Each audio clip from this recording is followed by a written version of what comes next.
Óyeme bien, mija. Imagínate que tu propia hermana te traiciona sin saberlo, encerrándote en un manicomio peor que el infierno. Todo por negarte a casar con un viejo asqueroso que podría ser tu abuelo. No manches, eso nos pasó a nosotras, a mí y a mi hermanita Ana, en pleno México postrevolucionario, cuando las mujeres éramos nada más que mercancía para los hombres. Soy Elena, una mujer de 65 años que aún tiembla al recordar esos horrores, y hoy te lo cuento todo en esta noche llena de sombras, para que sientas el escalofrío en la espina dorsal. Dime en los comentarios, ¿de qué rincón de México estás escuchando esto? ¿O eres de otro lado del mundo?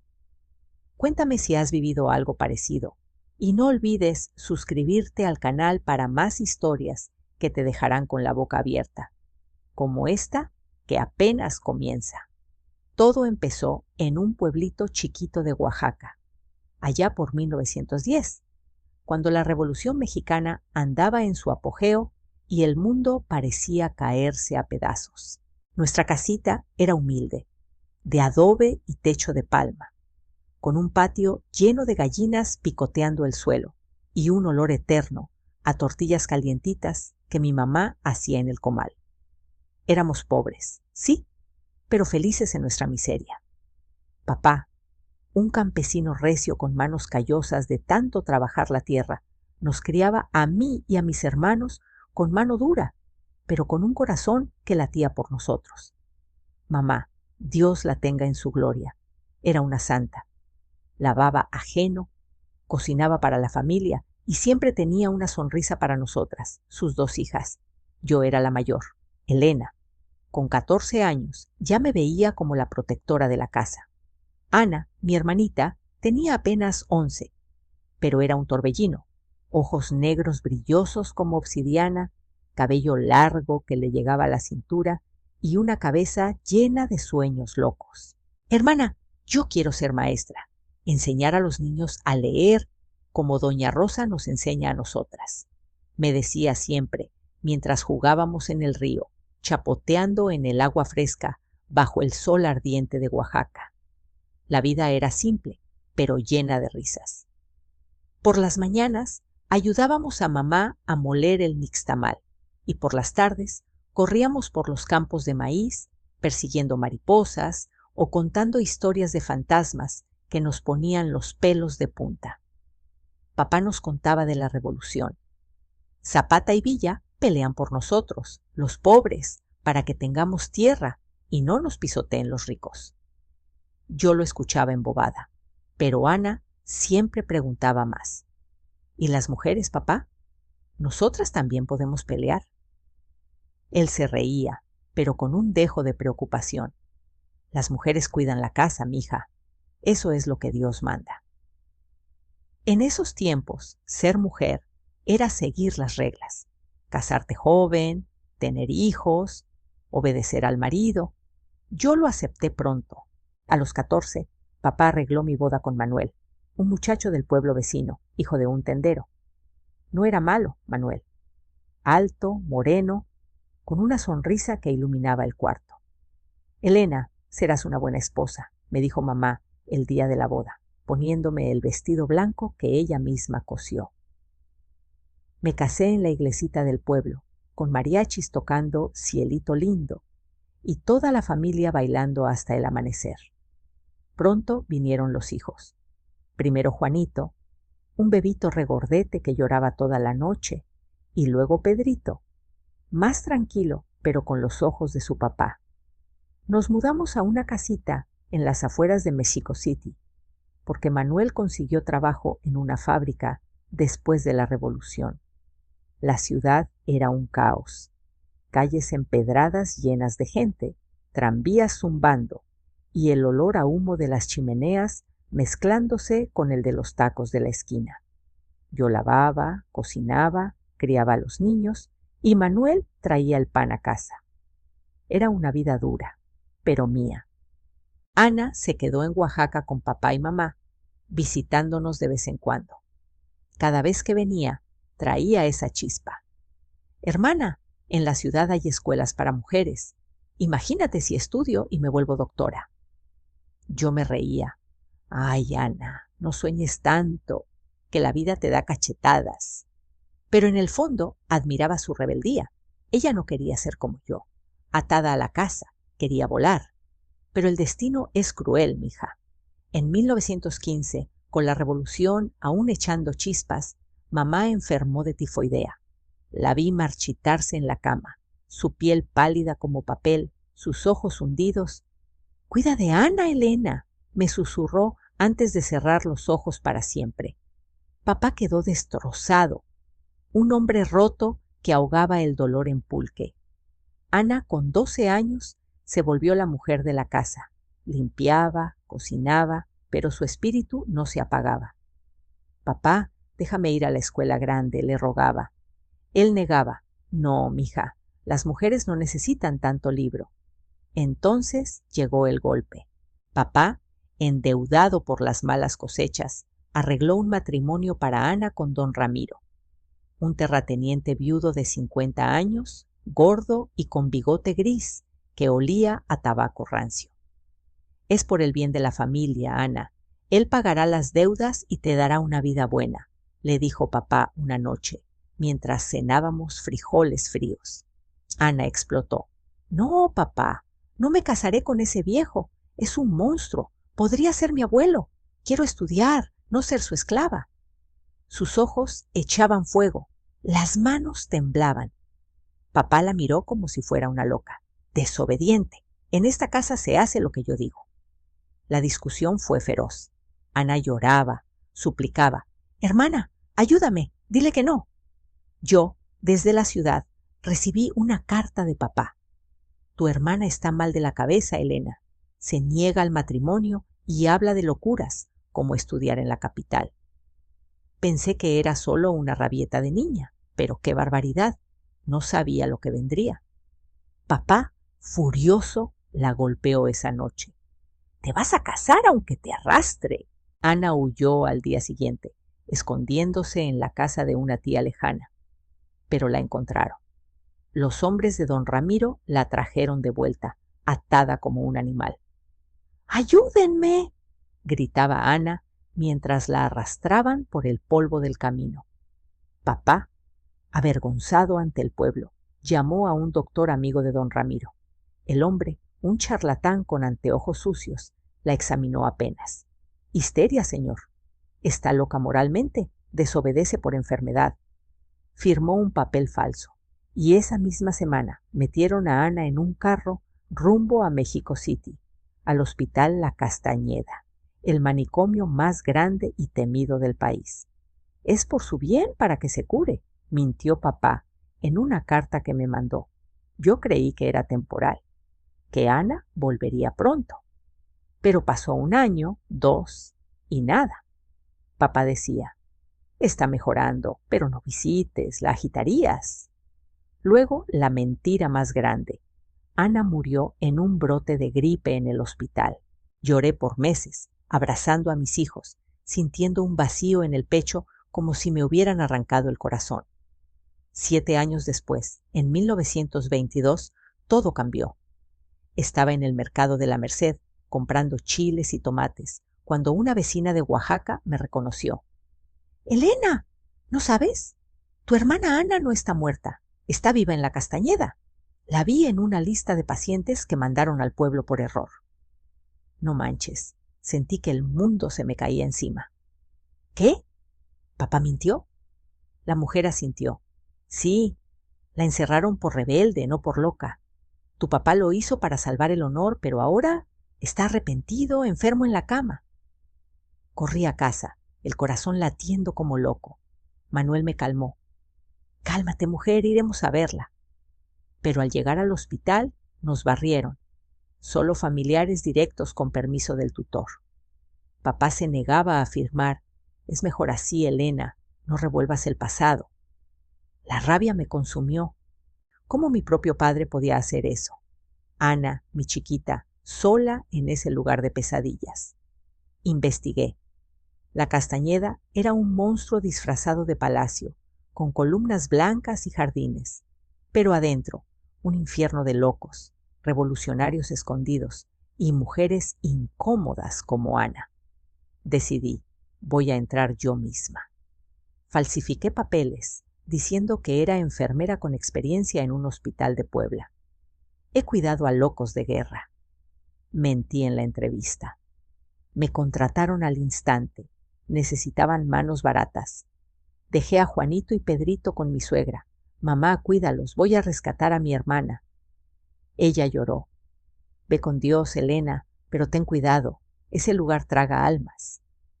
Llegué a las puertas de la Castañeda una mañana nublada, el uniforme blanco apretándome el pecho, el corazón martillando como si quisiera salirse. Al cruzar esos portones de hierro oxidado, un viento frío me azotó la cara, como si el mismísimo diablo me diera la bienvenida. El edificio principal se alzaba imponente, con sus paredes blancas relucientes bajo el cielo gris, columnas griegas en la fachada que recordaban un palacio olvidado, y jardines cuidados en la entrada donde flores mustias luchaban por sobrevivir. Desde lejos, cualquiera pensaría que era un sanatorio de lujo para los ricos de la capital, pero yo sabía la verdad. Adentro reinaba el caos, un pozo negro donde se tiraban a los indeseables de la sociedad postrevolucionaria. Los guardias, con uniformes raídos y caras endurecidas por años de brutalidad, me revisaron los papeles falsos sin mucho interés. Pasa, enfermera nueva, gruñó uno, escupiendo al suelo. Caminé por el pasillo principal, el eco de mis zapatos retumbando como tambores de ejecución, y el olor me golpeó primero. Una mezcla asquerosa de orina rancia, sudor agrio y algo peor, como carne podrida. No manches, pensé, ¿en qué me metí? Me asignaron al pabellón de mujeres, un galpón enorme con techos altos de lámina que goteaban en las lluvias. Ahí cientos de almas perdidas se amontonaban como ganado, algunas desnudas del todo, otras con camisones grises sucios que apenas cubrían sus cuerpos enflaquecidos. Las cabezas rapadas brillaban bajo las luces tenues, y los ojos, ¡ay!, esos ojos vacíos, como si el alma se hubiera fugado dejando solo cascarones. «Muévete, no mires tanto», me espetó una enfermera veterana, una mujer robusta llamada Lupe, con cicatrices en las manos de tanto forcejear con pacientes. Me explicó las reglas rápido: raspa cabezas a las nuevas, báñalas con manguera helada, dales el potaje asqueroso y asegúrate de que trabajen. Si se quejan, un electrochoque las calla. Ese primer día vi el baño colectivo. Un grupo de 15 mujeres, temblando bajo el chorro de agua fría que salía a presión, jabón barato que ardía en las heridas abiertas. Una gritó: «¡Por favor, no hoy! ¡Hace frío!». Pero un guardia la empujó: «¡Cállate o te amarro!». Salieron tiritando, sin toallas, y muchas se acurrucaban en el piso de cemento para calentarse mutuamente. La comida era un insulto, un caldo aguado con pedazos flotantes que decían ser carne, servido en baldes como para perros. Las más fuertes se abalanzaban primero, comiendo con las manos sucias. Las débiles se quedaban con migajas o nada. Vi a una mujer mayor, con la piel pegada a los huesos, robar una cucaracha del suelo y masticarla crujiente, sus ojos desesperados brillando por un instante de victoria. «Eso es normal aquí», murmuró Lupe, encogiéndose de hombros. «El gobierno manda dinero por cabeza, pero se lo roban los directores. Nosotros solo mantenemos el orden». Orden, ja. Era caos puro, gritos constantes, llantos ahogados, y de noche los gemidos de las que soñaban con libertad. Dormían en el suelo, camas de tierra las llamaban, amontonadas para combatir el frío de la sierra que bajaba como cuchillos en invierno. Mi misión era encontrar a Ana, pero no podía preguntar directo, levantaría sospechas. Pasé días revisando listas de pacientes a escondidas, cuando las enfermeras se distraían con chismes. Caminaba lento por los pabellones, escrutando rostros demacrados, buscando esos ojos negros que recordaba de niña. ¿Buscas a alguien? ¿Nueva?, me preguntó un médico, un tipo flaco, con bigote delgado y ojos fríos como el acero. Mentí. Solo aprendo el lugar, doctor. Él sonrió torcido. Bien, aquí curamos a las histéricas, las rebeldes que no saben su lugar en esta Nueva México. En la Revolución, decían, las mujeres como Ana eran peligrosas. Las que hablaban de derechos, las que se negaban a matrimonios arreglados o las que quedaban embarazadas sin anillo. Las metían ahí con diagnósticos falsos, junto a verdaderos enfermos mentales y hasta disidentes políticos que huían de los federales. Al tercer día lo vi todo en carne propia. Un electrochoque sin anestesia. Llevaron a una joven que había intentado escapar, gritando: «¡No estoy loca! ¡Solo quiero a mi hijo!». La ataron a una camilla, electrodos en las sienes, y el doctor pulsó el botón. Su cuerpo se convulsionó como poseído, dientes rechinando, saliva espumosa saliendo de la boca. Cuando terminó, quedó inerte, los ojos en blanco. «Problema resuelto», dijo el doctor, limpiándose las manos. Esa noche no pude dormir en mi cuartucho para empleadas, un hueco con catre duro y ventana enrejada. Soñé con Ana sufriendo lo mismo y me juré: la sacaré aunque me cueste la vida. Seguí buscando, fingiendo rutinas. Inyectaba sedantes que dejaban a las pacientes babosas y confusas. Ayudaba en la lavandería, donde mujeres frotaban ropa hasta sangrar las manos con lejía cáustica. Ahí, en la lavandería humeante, la encontré al fin. Estaba agachada sobre un balde, frotando sábanas manchadas, el cuerpo escuálido como un palo, la piel marcada por moretones viejos y quemaduras de agua hirviendo. Su cabeza rapada la hacía irreconocible al principio, pero esos ojos, aunque opacos ahora, eran los de mi Ana. «Muévete, floja», le gritó una guardia, y ella levantó la vista un segundo, suficiente para que mi mundo se detuviera. No manches, era ella, mi chiquita, convertida en sombra. Quise correr y abrazarla, gritar su nombre, pero me contuve. Un paso en falso y me echarían. En cambio, me acerqué disimulando. «Tú, ayúdame con esto», le dije, pasándole una sábana limpia extra, un gesto de bondad para no alertar a las demás. Ana no me reconoció de inmediato. 7 años en ese pozo la habían cambiado. «Gracias», murmuró bajito, su voz ronca como de quien no habla mucho. Mientras trabajábamos lado a lado, la observé.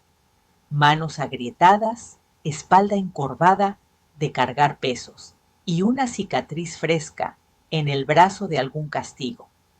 Por dentro me ardía el pecho de furia. ¿Cómo papá pudo hacer esto? ¿Cómo la sociedad permitía que mujeres como ella, solo por decir no, acabaran aquí? Esa tarde vi abusos peores. Un guardia arrastrando a una paciente joven a un rincón oscuro, sus risas groseras mientras ella suplicaba. «Es común», susurró otra enfermera. «Las embarazan y venden los bebés a familias ricas o los dejan aquí como más locos». Pensé en Ana. ¿Le habría pasado? El horror me ahogaba. Días después, logré hablarle a solas en el patio, fingiendo una revisión médica. «Dime, ¿cómo llegaste aquí?», pregunté suave. Ella dudó, mirando al suelo. «Mi papá me mandó por rebelde. No quise casar con un viejo. Me declararon histérica». Lágrimas rodaron por sus mejillas sucias. «Tengo una hermana mayor, Elena, en la ciudad. Ojalá supiera». Mi garganta se cerró. Quería decirle «soy yo», pero el riesgo era alto. Si descubrían nuestro lazo, me despedirían y la castigarían más. En cambio, le di un pedazo de pan escondido. «Aguanta, alguien vendrá por ti». Sus ojos se iluminaron un poco, un destello de esperanza en el abismo. El trabajo me endurecía. Tenía que participar en las barbaridades para no sospechar. Aplicaba inyecciones que nublaban mentes, ataba a las agitadas en camas de restricción donde se pudrían en sus excrementos. Una noche vi a una mujer morir de neumonía tras un baño helado, su cuerpo azul rígido en el piso. Llévenla al depósito, ordenó el director, un hombre gordo con traje elegante que robaba las donaciones. Esos cuerpos, supe después, se vendían a la UNAM para disecciones, un negocio sucio que enriquecía a los de arriba. Órale, Elena, no pienses tanto, o terminas como ellas, me advirtió Lupe. Pero yo pensaba, esto es peor que la revolución, un genocidio silencioso de mujeres. Con el tiempo, maniobré para que Ana trabajara cerca mío, en la cocina donde pelaba papas, hasta sangrar los dedos. Le pasaba comida extra, medicinas suaves, para que no la drogaran tanto. Eres diferente a las otras enfermeras, me dijo una vez, sonriendo débil. No gritas, no pegas. Yo asentí, el corazón partido. Solo hago lo que puedo. Por dentro planeaba. Juntaría pruebas, nombres de abusadores, para denunciar algún día. Pero los años pasaban lentos, como gotas de agua en una tortura china. Mis hijos crecían sin mí. Cartas de mi suegra decían que Juanito ya era adolescente rebelde, Pedrito un niño callado. Vuelve pronto, escribía ella. Pero no podía. Ana dependía de mí. Una madrugada de invierno, el frío calaba hasta los huesos y oí gemidos en el pabellón. Fui a ver. Una paciente anciana, acurrucada en el cemento, respiraba entrecortado. «Ayuda», susurró. Le di mi manta, pero era tarde. Al amanecer estaba tiesa, los labios morados. Mientras arrastraban su cuerpo al depósito, juré en silencio. «Basta, haré algo más drástico». Ese juramento silencioso se clavó en mí como una espina, y desde esa madrugada helada empecé a tejer un plan en las sombras del pabellón. Mientras cubría el cuerpo de la anciana con una sábana raída, mis manos temblaban no solo de frío, sino de una rabia que bullía como lava bajo la piel. Ya no bastaba con migajas de bondad. Necesitaba pruebas concretas, algo que destrozara ese nido de víboras desde adentro. En mi cuartucho, bajo la luz mortecina de una vela robada, empecé un cuaderno secreto. Anotaba nombres de los peores verdugos, fechas de abusos, detalles de cómo los directores desviaban fondos para sus bolsillos mientras las pacientes se pudrían. Director Vargas vendió 10 cuerpos a la Facultad de Medicina el mes pasado, cobrando extra por especímenes frescos. Escribía con letra apretada, escondiendo el librito en un hueco del colchón. Era mi arma, mi venganza lenta. Ana, mi pobre Ana, empezó a abrirse más en esos momentos robados en la cocina, donde el vapor de las ollas gigantes nos cubría como una niebla protectora. Una tarde, mientras picábamos cebollas que nos hacían lagrimear, ella susurró: «Me han hecho cosas horribles aquí, enfermera. Me quitaron lo que más quería, hasta mi propia voluntad». Su voz se quebró, y yo, fingiendo solo curiosidad profesional, la animé. «Cuéntame, para ayudarte». Bajó la vista, las manos inertes sobre el cuchillo. «Un guardia. Me forzó una noche, quedé encinta y me arrancaron al bebé al nacer. Lo dieron a sabe Dios quién, como si fuera un paquete». El dolor en sus palabras era un puñal en mi pecho. Imaginaba su cuerpo violado, su espíritu roto en ese rincón oscuro del hospital. «Me robaron todo, hasta la dignidad de ser madre», sollozó bajito.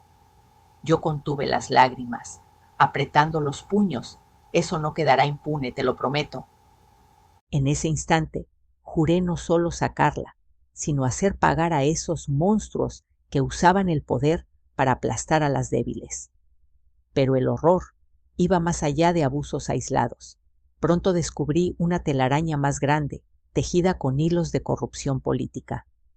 En una reunión de personal, Oí al director Vargas jactarse en voz baja con un médico.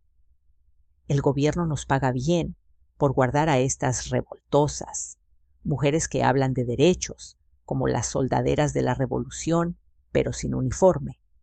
Díaz pudo haber caído, pero sus amigos aún mandan en las sombras. No manches, pensé, esto es un calabozo disfrazado para silenciar a las que desafían el orden viejo. Anoté todo, nombres de funcionarios que enviaban prisioneras políticas disfrazadas de locas para evitar escándalos. Una noche, revisando archivos prohibidos en la oficina del director, entré con una llave duplicada a hurtadillas. Encontré cartas. Mantengan a las disidentes hasta que se quiebre. Fondos extras, por cada una que mejore en silencio. Era el legado de Porfirio Díaz, sus leales usando la Castañeda como cárcel secreta para mujeres que osaban levantar la voz en esta México nueva. Los años se estiraban como cadenas oxidadas. 15 inviernos pasé en ese infierno, sacrificando mi propia vida por un hilo de esperanza. Mis hijos, allá en la ciudad, crecían como árboles salvajes sin mi guía. Juanito, el mayor, se metió en líos con los revolucionarios zapatistas remanentes, escribiéndome cartas furiosas. «Mamá, ¿dónde estás? Aquí pelean por tierra, pero ¿quién pelea por nosotras?» Pedrito, más suave, se hizo maestro, pero su suegra me contaba. «El niño pregunta por ti cada noche, Elena. Dice que sueña con tu abrazo». Yo respondía con mentiras. «Pronto vuelvo, estoy curando enfermos». Pero por dentro me desangraba. Cada carta era un recordatorio de lo que perdía, un precio alto por salvar a Ana. Para mantener la fachada, tuve que mancharme las manos. Participaba en sesiones de electrochoque, sosteniendo a las pacientes mientras sus cuerpos se arqueaban como arcos tensos.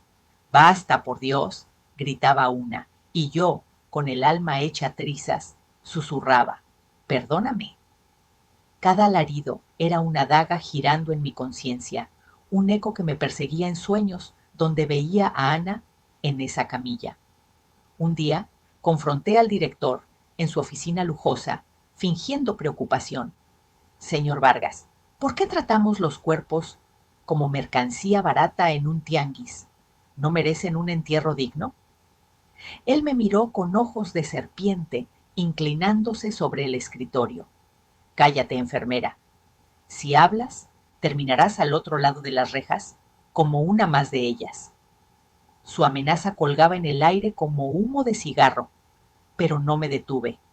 Seguí recolectando, ahora con más cuidado, aliándome en secreto con Lupe, que odiaba el sistema tanto como yo.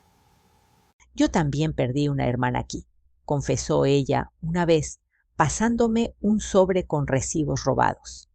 Juntas armamos un dossier: pruebas de embarazos forzados, ventas de niños y pagos gubernamentales por control social. En 1929, el viento cambió con la llegada de un psiquiatra italiano-mexicano, el doctor Rossi, un hombre alto, con barba gris y acento marcado, que venía a inspeccionar reformas, tras rumores de abusos en Europa. El hospital bullía de nervios. Pintaban paredes aprisa, vestían a las pacientes con trapos limpios, escondían a las más deterioradas en sótanos húmedos. «Muéstrenle solo lo bonito», ordenó Vargas. Pero Rossi no era tonto. Exigió ver todo. «Quiero la verdad, no una farsa». Lo seguí disimuladamente, y en un pasillo desierto le deslicé mi cuaderno. «Lea esto, doctor. Es el infierno real». Él lo guardó rápido, sus ojos ensanchándose al hojearlo. Horas después, en la prensa, el Excelsior lo publicó al día siguiente, explotó. «Esto es peor que un campo de concentración, un crimen contra la humanidad en plena capital». La noticia corrió como pólvora, titulares gritando «escándalo en la Castañeda», políticos fingiendo sorpresa, multitudes protestando fuera de los portones. El caos invadió el hospital. Periodistas merodeando, comisiones llegando sin aviso. Vargas sudaba. Encuentren quién filtró, rugía en reuniones. Yo me mantenía en las sombras, pero el miedo me carcomía.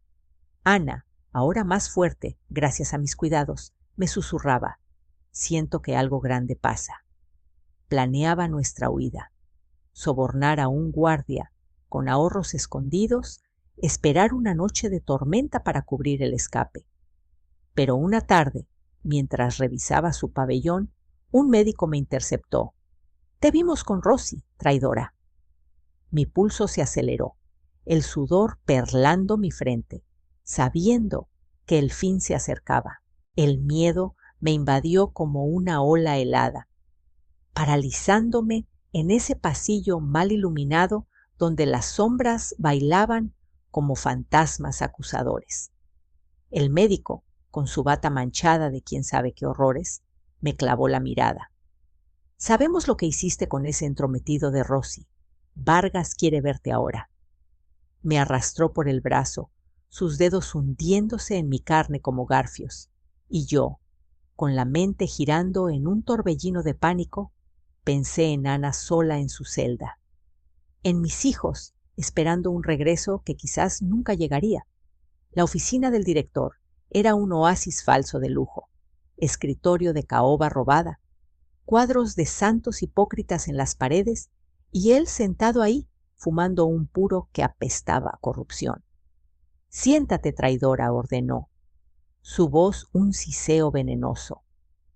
Cerró la puerta con un clic que sonó como el cerrojo de una tumba. Ahí vino el golpe que me dejó sin aliento, un secreto enterrado que destrozó lo poco que quedaba de mi fe en la familia. Vargas se inclinó, sonriendo con dientes amarillos. «Tu padre no fue solo un campesino tonto, Elena.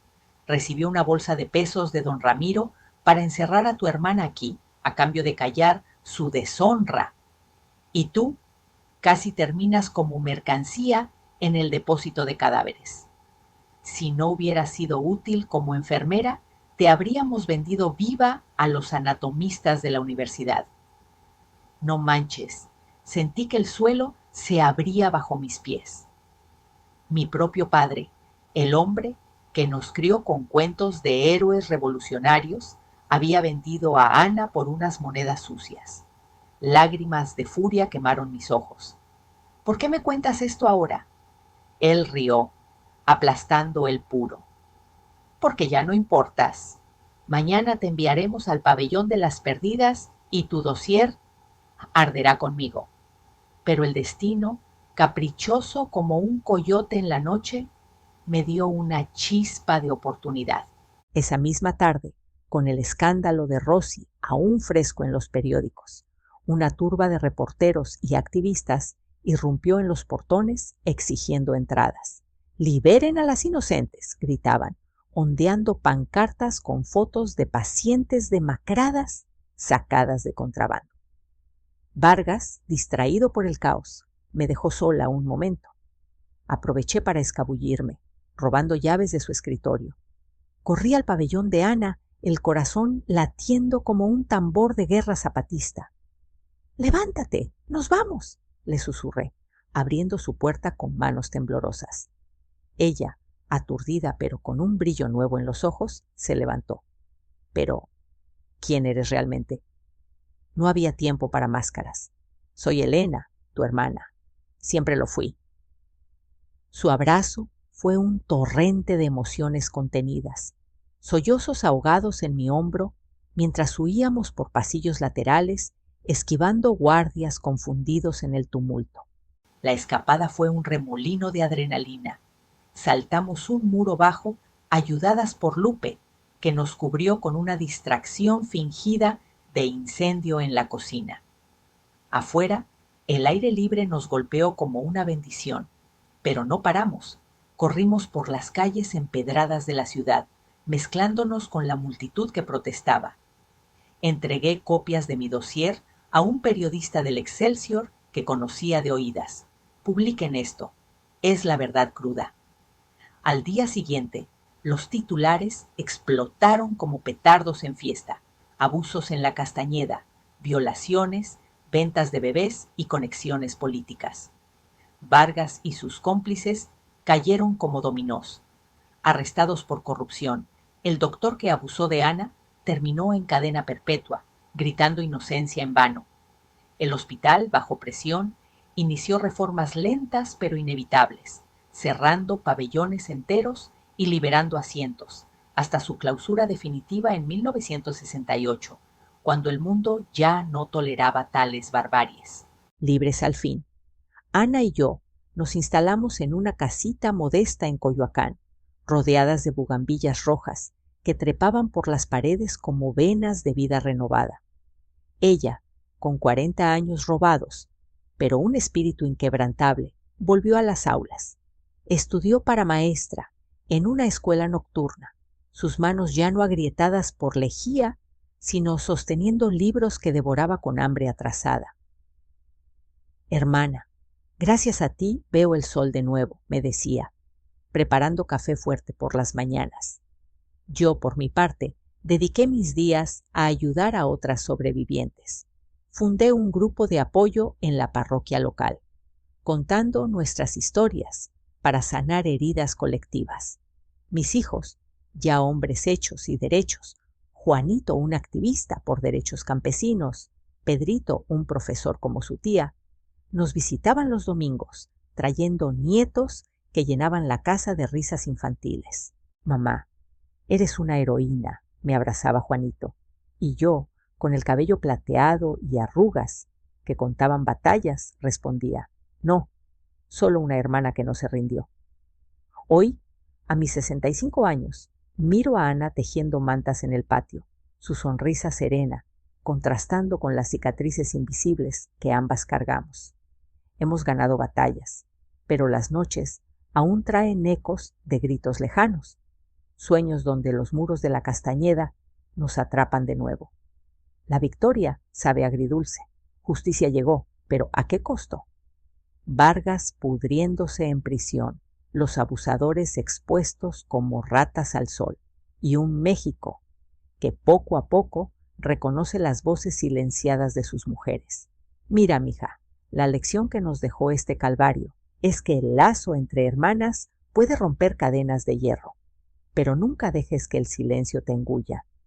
Pelea por tu verdad, grita si es necesario, porque en este mundo loco tu voz es el arma más poderosa.